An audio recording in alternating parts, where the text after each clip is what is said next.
This is your universe. This is the offering bowl at your center. Now, it is your choice what you are offering to, but I highly recommend that you offer to your deepest, truest self. Around yourself is a barrier that protects you from cosmic forces that would overwhelm us as human beings. This barrier is old as the earth, and honestly, probably very much older. This barrier divides our realm from other realms, our dimension from other dimensions, and allows us to have an area of choice, an area of development where we can choose and then learn from our choices. This is your mental space. This is humanity's mental space, in between, right in the middle of the barrier. This barrier protects us, and choice is what gives us freedom as human beings.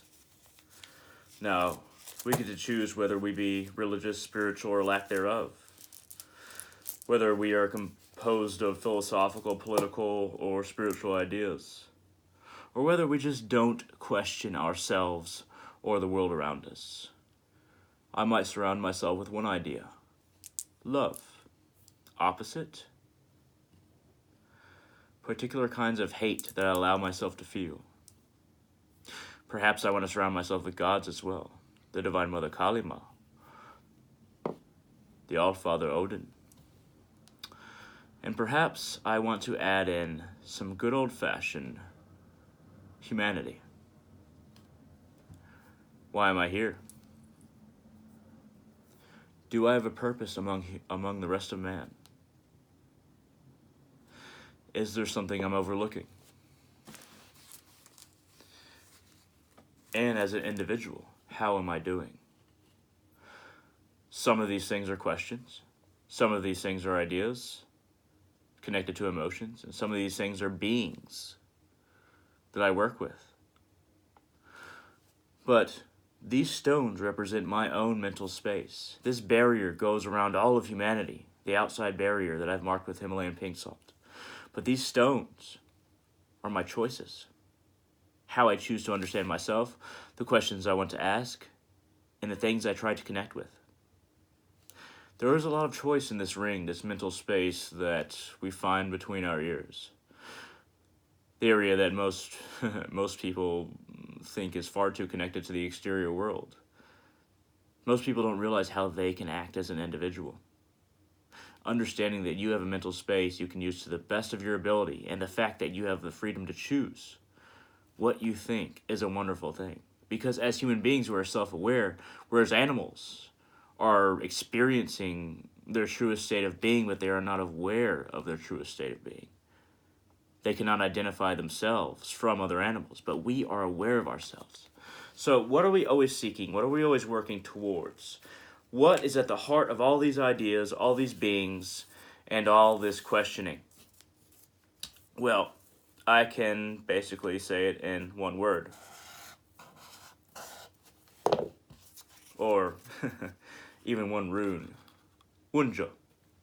We are all seeking joy at the center of ourselves. We come at it through different avenues, and we think different things will give us joy. We are experimenting with joy. We are trying to understand how it looks for us, if it can collaborate with other people's ideas, other people's mental spaces, and if it's even possible. The ecstasy of spiritual joy is my understanding of joy. But for somebody else who doesn't believe in things like that, maybe they value their family and friends, and that's enough for them. Maybe they experience political ecstasy, and they want to fight for their political causes, and that's enough meaning for them. Maybe somebody is just very philosophical, and what they try to understand are the things that the ancient Greeks tried to understand, the ancient Indians tried to understand through their philosophers and, A lot of them were not connected to any spiritual or political idea. A lot of them were just trying to understand themselves and what it is to be human and question how they reach this thing we call joy that I've marked here with the rune, the Elder Futhark rune, the Norse rune, Wunjo. So, to cast this spell, if you want to make this ritual, and this is a ritual, it may seem like just an explanation, but this is a ritual. You want to light your joy on fire. After thinking upon your joy, after deciding what it is, or what you're trying to understand it as being, trying to understand if it exists at all. Maybe you're unsure about joy. You want to light this rune ablaze, and you want your joy to be cast into the ether. And that intention of you manifesting joy will come to fruition. With time, with practice, and with a little luck. We become our joy through our intention, through our effort, and through our contemplation, and the realization that we can't just be satisfied with who we are now.